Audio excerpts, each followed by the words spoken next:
It was a silent meal that noon in the long banquet hall, which was so dark even in the daytime that torches flared from iron sconces on the heavy stone walls. The mysterious maiden ate several walnuts, refused wine, and nibbled at a leaf of lettuce in such a way as to remind the uncomfortable king and his older sons of the previous day in the enchanted forest and their swift and surprising quarry. Claude and Fagin Gallows stirred restlessly in their chairs and grunted now and then. Prince John, whose fond eyes betrayed his feeling for the nameless princess, was pleased to see that she regarded him softly whenever she raised her own eyes to look down the table. Quando, the dwarf, once more in his corner under the iron shield, missed no glance or grunt. His dark eyes never left the figures at the table. "If you do not eat better than this," said the king to the princess, "I shall have to consult the royal gamekeeper. I mean," he hastily corrected himself, "the royal physician." The princess turned a pretty pink. John scowled at his father, and the king, to cover his confusion, bawled for the royal wizard, who appeared suddenly in a cloud of smoke. "I thought I told you not to appear in a cloud of smoke any more," growled the king. "The smell of powder spoils the fragrance of the wine. I told you that." "I forgot," said the wizard. "Just come in the room like anybody else," said the king. "Yes, sire," said the wizard, and he began to juggle 7 little crescent moons made of gold and silver. The king continued to grumble to himself. Bad enough when he used to appear in a flash of lightning and a clap of thunder. Worse now when he smells up the whole castle. Fellow's foolish tricks do not justify such an elaborate entrance. Average woods wizard knows more in one day than this buffoon learns in 10 years, spite of the fact he attended one of the most expensive schools for sorcerers in the world. Bah! Can't teach a man to ride a horse or cast a spell. Comes naturally, or it doesn't come at all. Muttering and pulling at his moustaches, King Claude drank off a goblet of white wine, got up from the table and went up the winding stone stair. He was still talking to himself, and his voice echoed hollowly through castle halls and chambers.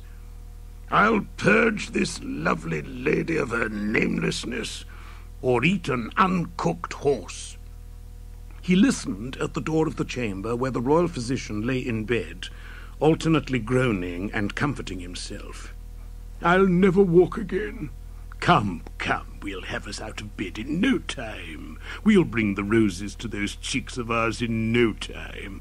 No, we won't. Yes, we will. No, we won't. Yes, we will." A long silence followed, and the king entered the chamber. The royal physician was taking his temperature, but he shook the mercury down without looking at it. "As a physician, I must take my temperature every 3 hours," he said. "But as a patient, I must not be told what it is." "Nobody ever tells me what anything is," said the king, who did not know what the royal physician was talking about. "I came to speak to you as a physician, not as a patient." "I do not believe I can cure myself," said the sick man. Now, he retorted to himself, "we mustn't lose faith in the skill of our physician, must we?" The king sighed and went to a window and looked out on the castle grounds. He tugged at the lobe of his right ear with his left hand, and told the tale of the white deer which he and his sons had pursued, and how it had become a tall, dark, and lovely princess, who had a memory of trees and fields, and a memory of nothing more. When he had finished the tale, he asked the physician what he thought was wrong with the princess, that she could not remember her name or the name of her father. "Perhaps she had a fall," said the sick man in his suave physician's voice. "Or perhaps she drank a potion or a philter." "She has no bruise on her head," said the king, "and the pupils of her eyes are not dilated." Said the royal physician. "I must study the case when I get up, if I ever do, which I doubt. Roses in my cheeks, indeed. I don't believe I have the slightest notion what is the matter with me. Come, come, we mustn't get ourselves all worked up, must we? I don't know, said the bewildered king. He looked at the sick man, sighed, and left the chamber and went to his couch, where he lay thrashing and muttering to himself for an hour. He got up at last and went heavily down the winding stone stair. In the eastern chamber from which the sunlight had departed, the king found the royal wizard juggling the 7 little moons and the 7 silver spheres by the light of 17 tall candles. The royal recorder was reciting the names of imaginary kings to the princess, who sat in the same chair she had sat in during the morning when he had recited the names of real kings. Rango, Ringo, Ringo, Rongo, Rango, chanted the recorder. Rappo, Rippo, Rippo, Roppo, Rappo. The royal wizard dropped a moon and a sphere and complained that the flickering candlelight made it difficult to see. Quando squatted in his corner, his dark eyes on the puzzled face of the princess. Santo, Cinto, Cinto, Santo, Santo, droned the recorder. Talata, Telata, Tilita, Tolata, Talata. Andan, Andin, Andin, Undone, Undone. What mummery goes forward here in the flickering light? Roared Claude. I am making up the names of kings in the hope that one of them may light a light in the eyes of the princess, said the recorder. Verilare, verilare, virilare, vorillare, varilare, waxy, wixy, wixy, woxy, waxy, he intoned. Pip, pip, pip, pop, pop, cried the king in disgust. Enough of this wixy, wexy, waxy. The lovely lady may be nameless, but any fool can see she's not the imaginary daughter of an imaginary monarch. I'll solve this pretty problem in the manner of a king, without a lot of this terradiddle and tiradaddle. I ordain and decree here and now that the princess shall set a perilous labour for each of my 3 sons, and the first who succeeds in his task shall marry the wench. Nothing like marriage to bring a woman to her senses. The eyes of the lost princess grew bright as she thought of John, then grave as she thought of Gallo, and then frightened as she thought of Thag. When the sun has reached the zenith on the morrow, said Claude, the ladies shall name a perilous labour for each of my sons. I'll wager a cask of emeralds that Thag returns first from his mission. What man of you would risk as many gems on Gallo? There was a little silence, broken by the deep rumble of Quando's voice. A cask of emeralds, weight for weight, he said. That young Prince John will wed the lady. King Claude's laughter shook the heavy walls. Done and done, my stupid dwarf, he bellowed. The princess rose, curtsied to the king, and walked from the chamber, followed by Quando and the wizard. As King Claude made to go, the royal recorder began in a quavering voice, There is a tale that Tocco tells. Tell me no tale that Tocco tells, said the king. The ancient ass reported comets, which in truth were glowworms. His 100 clocks all chime by chance. He sets his sundials in the shade. Tell me no tale that Tocco tells. The royal high chamberlain entered the room without knocking and bowed to the king. The royal astronomer, sire, he said, seeks an immediate audience. Something has gone amiss in the skies. Send him in, shouted Claude. Don't stand there bowing and nodding your head. Send him in. The royal high chamberlain bowed and nodded and withdrew. My father loved this flourish and formality, said Claude. I see no need for podgy go-betweens. If a man wants to come and see me, let him come and see me. There was a knock on the door, and Paz, the royal astronomer, came into the room. He was a young, pink-cheeked man in a pink robe, and his pink eyes peered through pink lenses. "A huge pink comet, sire," he said, "just barely missed the Earth a little while ago. It made an awful hissing sound like hot iron stuck in water." "They aim these things at me," said Claude. "Everything is aimed at me." He strode out of the room and slammed the door with such force that all the ledgers flew open and all their leaves fluttered in the wind. The next day, when the sun was at the zenith, the lost lady sat in a high-carved golden chair in a great circular chamber reserved for royal ceremonies, and commanded each of the 3 princes in turn to fall on bended knee before her, while the king and the royal recorder looked on. The princess spoke. "I commission you, Prince Thag, if you would win my hand, to hunt and kill with single lance and all alone the great blue boar of Thedon Grove in the Forest of Jeopardy, and to bring its golden tusks to me and place them at my feet." 100 knights have lost their lives hunting the great blue boar of Thedon Grove in the Forest of Jeopardy. "Does great Prince Thag hunt nothing more perilous than white deer?" the princess asked. Thag bowed and kissed the maiden's hand, and a moment later the thunder of his horse's hoofs was heard in the circular chamber. Gallo knelt in his turn. The princess spoke. "I commission you, Prince Gallo, if you would win my hand, to overcome the 7-headed dragon of Dragor, which guards the sacred sword of Lorelei, and to bring back the sacred sword of Lorelei and place it at my feet." 100 knights have lost their lives striving to overcome the 7-headed dragon of Dragor? He cried. "Does great Prince Gallo hunt nothing more perilous than white deer?" the princess asked. Prince Gallo bowed and kissed the maiden's hand, and a moment later the thunder of his horse's hoofs was heard in the circular chamber.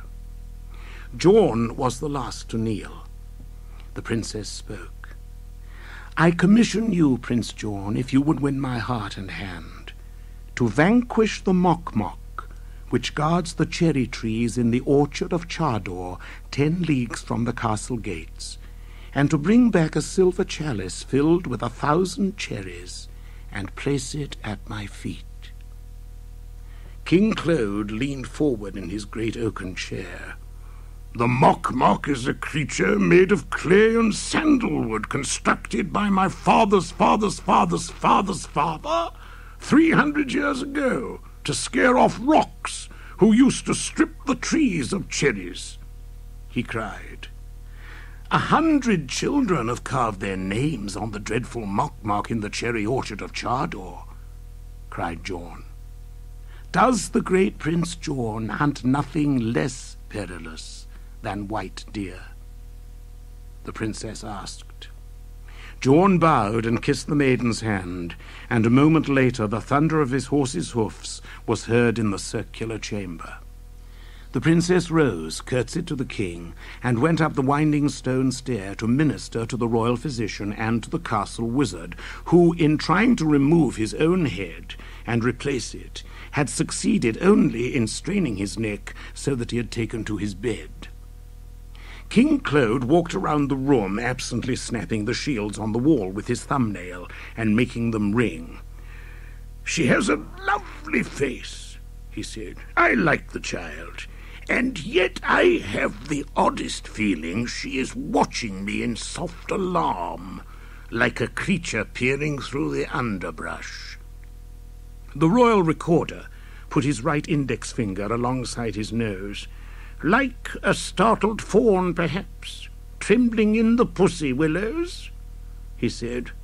The king whirled on him. "No, not like a startled fawn trembling in the pussy willows," he snarled. "I slept lightly all night long, hearing every chirp and squeal and hoot and rustle, and something that kept going clong off in that direction." He pointed a little west of north. "I hear it every night." They say the forest wizards bounce things off the moon. It could be that, the royal recorder said. The king sighed. A thing went ticking through my thoughts 1,000 times, he said. Tick-clong, tick-clong, tick-clong went the night. He strode toward the royal recorder. What is this tale that Tocco tells? He demanded. The royal recorder coughed. The tale that Tocco tells, he said, is tortuous and tortured. It has its balances, its no's and yeses, it's this way, that way, it's 'tis and 'tisn't. It's can be, can't be, it's 6 of one and half a dozen of the other. Babble, babble, babble, said the king. Blither, blither, blither. I have no time or mind for sophistries and riddles. Tocco's tales go round and make less sense than whirligigs. I'll do my best, the royal recorder said, and he told the tale of Tocco's father's deer, putting in 100 twists and tangents of his own. The king turned from pink to purple as he listened, and from purple to grey. When at last he found his voice, he croaked, Pray God our deer is different from Tocco's father's deer. The royal recorder turned up the palms of his hands. Sorceries, as Tocco says, run in cycles. To put it another way, spells are set in sets and systems. What's true of one peculiar case is true of all peculiar cases of the same peculiar sort. If some knave had not removed my history of sorcery from its proper shelf, I could show you what I mean. The history was compiled by your father's recorder, and your father's recorder's father, and your father's recorder's father's father. It has no index and no glossary, and it's both dog-eared and foxed. What's foxed? Asked Claude. The history of sorcery, said the royal recorder. Aren't you listening? I want to know what foxed means, bawled Claude. Oh, spotted, said the recorder. Oh, spotted, mimicked the king. It just happens that I have the history of sorcery in my chamber. I've been reading it at night when I couldn't sleep. He clapped his hands, and a small man in yellow appeared, and Claude instructed him to go to the royal bedchamber and bring down the history. Get 3 men to help you, said Claude. Persons removing the history of sorcery or other volumes from the royal library should fill out the proper form, said the royal recorder stiffly. I won't be listed and labelled or tabbed and tagged, said Claude. If I want a book, I'll get a book. The king and the royal recorder began to pace up and down the room in opposite directions, grunting and sighing respectively as they passed each other. Presently 4 small men in yellow came into the room, stooping and staggering under the weight of an ancient and enormous volume on sorcery. They set it down on the floor and left the room, and the royal recorder began to turn the yellow, dusty pages, squinting and coughing. There's nothing under deer, he said at last, except the record and report of maidens changed to deer and back again. All nice and neat and normal, all neat and nice and formal. In every single case, the disenchanted lady knew her name. It says so here. Look under something else, then, roared the king. Such as? The royal recorder asked. For instance, and example? Look under loss of maiden's memory, bawled Claude. Look under L. Loss, in this especial case, comes under M, the royal recorder said. How does and can and could it? Thundered Claude. The royal recorder's voice was prim and firm. The proper listing, sire, is : quote, memory, maidens, loss of, stop, unquote. The king closed his left eye and then opened it and closed his right eye. His voice was low and ominous. I do not have the slightest doubt that Pussycat comes under Q, and Monkey Muddle under R, and Donkey Daddle under S. Look up the sorry secret of this nameless child under X or Y or Z, but look it up. The shields on the wall trembled. The royal recorder turned to the M's and ran through magic, miracle, mystery, and mumps, before he found at last what he was looking for, wedged in between mice and mountebank. The king paced up and down while the recorder read a dozen pages, exclaiming, "Ah," and "Oh," and "Oh," and "Ah," until King Claude shouted, "Stop your winkering and read me what it says." The royal recorder shook his head. "You'd just get mad. It's full of clauses and phrases and pauses and marginal notes and inner quotes and words in Latin and words in Greek, vis and ibid and circa and sic."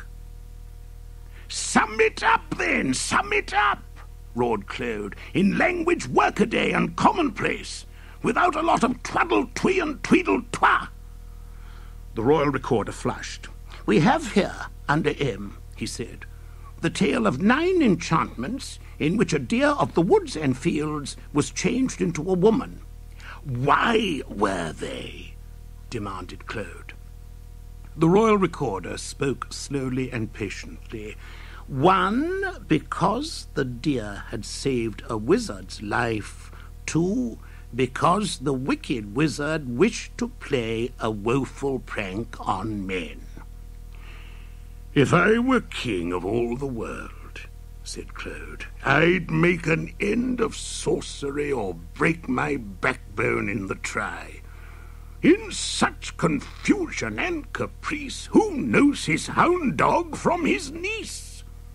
"2 things are true," the royal recorder said, "in all these 9 enchantments. First, the maidens had no names. They had a memory of trees and fields, and a memory of nothing more." "Ah," said Claude. "Moreover, too, and furthermore, the spells were all the same. In every strange and single case herein set down and forth, the deer was chased and closely pressed, and had nowhere to flee." "Oh," said Claude.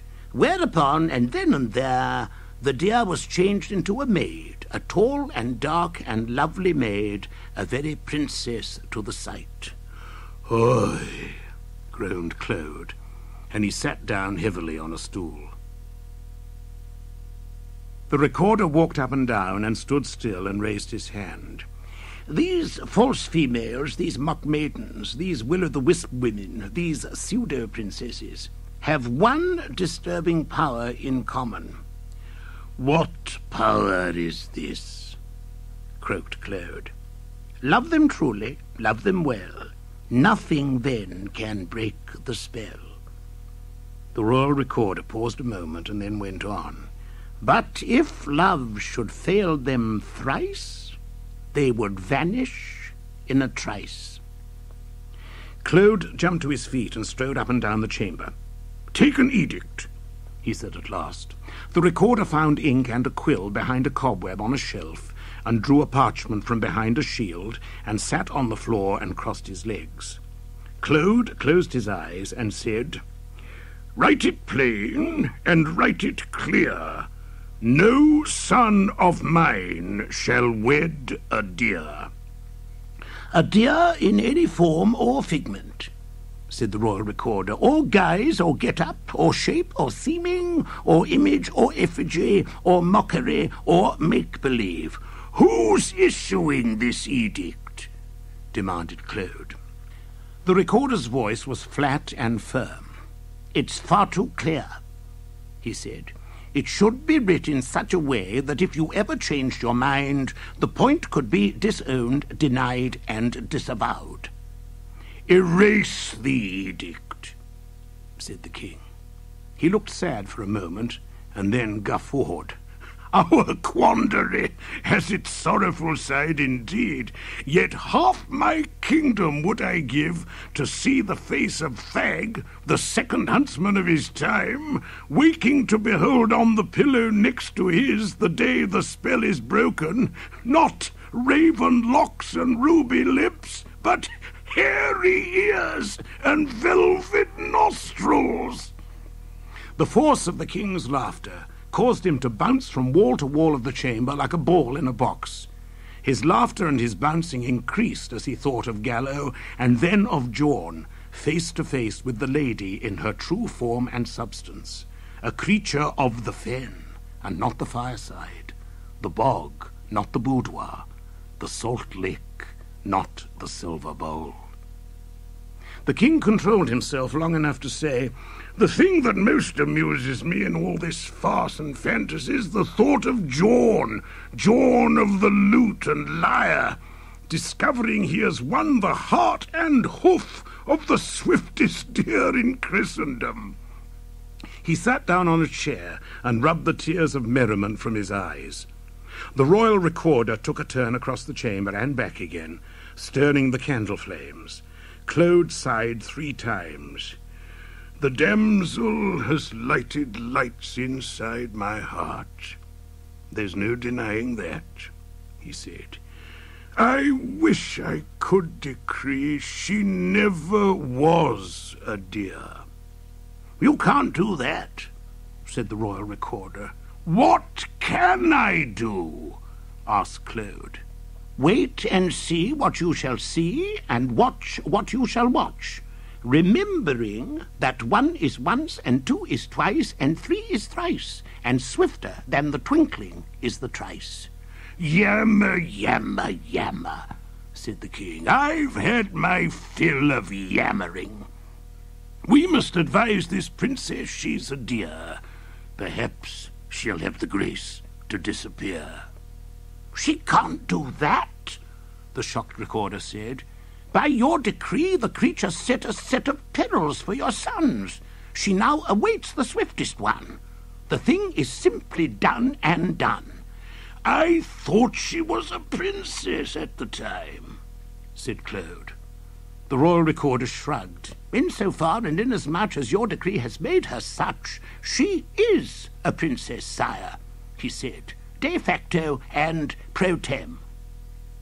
The king raised his head and gave the great hurroo of a lion tortured by magical mice.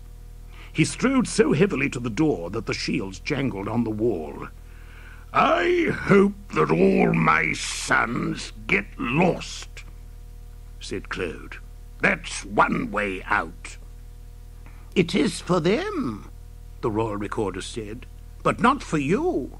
You'd have the pretty creature on your hands until the day that great dark planet Tokosaur goes bump against the world and kills us all." King Claude sighed and scowled and snarled. That was no great dark planet Tokosaur, but just a falling leaf or flying bird. Why must good King Claude be plagued by blind buffoons and dusty clowns and all the wicked wizards in the world? He rushed out of the room and slammed the door with such force that the wind blew the royal recorder flat on his face on the floor. The perilous labour of Prince Thag. The road that Prince Thag followed dwindled to a zigzag path that zigzagged through a growth of gnarled and toppling trees like figures frozen in a dance. From all the trees a sticky, thickish liquid dripped and oozed, and gave, or rather lent, the air a heavy, sweetish fragrance, for the sweetish, heavy fragrance died and rose and died again, and rose and died and rose again. "This heavish, sweety fragrance," Thag muttered to himself, "that rises, or that roses, isn't fit for human noses, and it tricks the minds of men. 3 times 2 is 8, he said, and 1 is 10. A furry, bluish smoke came drifting through the trees in rings and hoops and collars. "I distrust this stickish, thicky stuff." The tall prince bit his lip. Hag's sad enough. A low-sea moon gloppers in the pipe trees, said a voice in a tone which, for one reason or another, aggravated had. I'm up here in the crouch of the tree, the voice continued.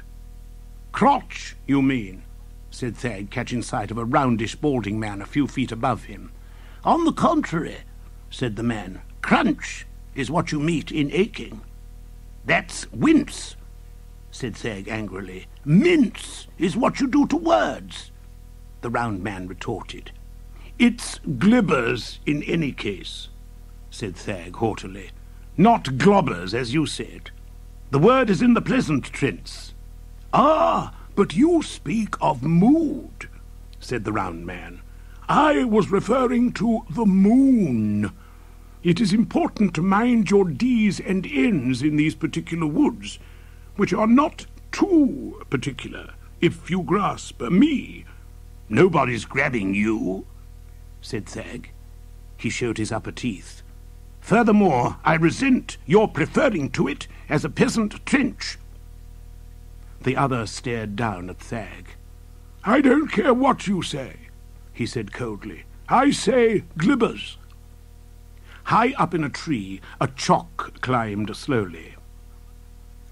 I wonder what type it is, said Thag. It's sick thirsty, said the man, or 8:30, or 5:15. I'm in no mood for questions. You're in no mood, said Thag. First he accosts me, then he tells me what I'm not in, said the man. I crouch in the crouch of this tree to avoid troublemakers like you, riding on their nagamuffins. You are thinking of ragmudgeons, said Thag with dignity. Now he tells me what I'm thinking of, said the man. And crouch is what you do, not where you are, said Thag. How can I do anything where I am not? Asked the man. I have half a mind to come down and trounce you. Thag laughed. That's right, whined the man. Laugh at a man with only half a mind. He sniffled. A man with a crutch. You crouch in a crotch, but you have no crutch, said Thag. The man burst into tears. That's right, he bawled. Laugh at a man because he has no crutch. He shook his fist at Thag and cried, A plague on both your horses. 4 redbirds in a tangle bush sang Verti, verti, vertigo, as Thag closed his mouth and held his breath and shut his eyes and galloped on through the stingish, ringy smoke and the trickish, sickly smell, and after a long moment he rode out of the growth of gnarled and toppling trees and beheld before his eyes the shining valley of Euphoria. The air sparkled with the high, fine sparkle of crystal, which made the 3 men who approached Thag seem larger than they really were. The 3 men stood beside Thag's horse and bowed and smiled and bowed. Thag saw that each man held in his hand a mask exactly like his face, but the first mask was stern, the second mask was sad, and the third mask was solemn. The first man giggled, the second man chuckled, and the third man chortled. The first man bowed and spoke. We wear our masks on yesterdays and on tomorrows. The second said, and since those sad days never come. The third man said, we know no sorrows. He waved his mask at Thag. My name is Wag, and this is Gag, and that is Jag. My name, said Thag, is Thag. A lovely name, said Wag. A charming name, said Gag. A truly gorgeous name, said Jag. I wish I'd thought of it myself. Welcome to Euphoria, said Wag. The sweetest little land in all the world, 100 million welcomes, Thag. You are the finest, greatest prince that we have ever known. You do not know me well, said Thag. We know you perfectly, said Wag. We know you wonderfully, said Gag. We know you beautifully, said Jag. Thag frowned. I seek the way to Thedon Grove in the Forest of Jeopardy, he said. I must ride on. My time is short." "Jeopardy's so far away, you'll never reach it in a day," said Wag. "Or in a month," said Gag. "Or in a year," said Jag. "We know the place, a truly gorgeous place." "A charming place," said Gag. "A lovely place," said Wag. Thag grew restless on his restless horse. "Tell me, are the perils worse, and have the monsters grown?" The three men placed their arms about each other's shoulders and laughed until they cried, and cried until they laughed again. "The perils and the monsters," giggled Wag, "are neither here nor there nor anywhere." "Forget the perils," chuckled Gag. "Dismiss the monsters," chortled Jag. The three men laughed and cried again, and cried and laughed. "Which way to Jeopardy?" yelled Thag in such a voice the laughter and the crying stopped. "It's straight ahead," said Wag. "Ride by the by," said Gag. "And pass the time of day," said Jag. The three men began to giggle and chuckle and chortle again as Thag galloped away, and straight ahead, and on through the green valley, which was loud with the sound of gaiety and joy, and jollity and frolic and frivolity. He rode by the By, a merry sparkling stream, and past the time of day, a great clock on whose dial was painted a laughing face. The hills fell away on either side, and the grass changed from green to brown, and then to grey. A jolly man at the far end of the Valley of Euphoria cried, "Carpe diem!" as Thag flashed by. The road was rough and rocky now. Geese gaggled by, and thorns fell from the thorn trees, and stuck point down in the earth like daggers. As Thag drew near the edge of Jeopardy, the weather underwent a fearful change. There was a mist of moss to ride through, and a storm of glass. Hurricanes and monsoons and tidal waves came in from the sea, tornadoes and cyclones tore up the crust of the earth, and mistras descended from the mountains. There was the musical stream to swim, whose soft waters swayed so somnolently and sang so sweetly that Thag had to struggle savagely against drowsiness and death by drowning. His black horse whinnied with fear, but the king's son urged him on, and the horse galloped through the perilous woods. A great wind came up from the earth. Trees fell before the horse and rider, and behind them, and on both sides of them. Great holes opened and closed in the earth like giants' mouths. But Thag guided his horse around them, and over them, and between them. Fire swept the forest, but Thag sped through it safely. Hailstones as large as chalices fell all around, but he avoided them. Lightning flashed and thunder rolled, and the rain came down in torrents. But Prince Thag rode on, singing. At last the black trees of Thedon Grove loomed up, the haunt of the great blue boar. Thag dismounted, lance in hand, and crept forward cautiously. His ears were deafened by a terrible sound, the sound of snoring, rising and falling. Gripping his lance tightly, Thag moved toward the sound, which seemed to come from the foot of an obob tree.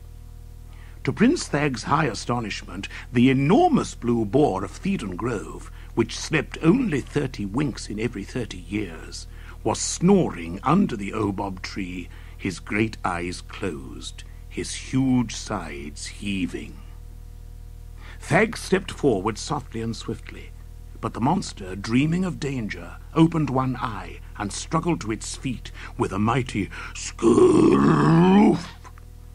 It was too late. Thag's lance was on its sure way to the blue boar's heart. The blue boar of Thedon Grove toppled over on his side with such force that he dug his own grave. Thag reached down and broke off the golden tusks as easily as if they had been icicles. A moment later he was riding back through the menacing woods. Round rocks 10 feet in diameter crossed and crisscrossed his path, and buzz birds in vast numbers flew at Thag's head, opening and closing their scissor-like beaks.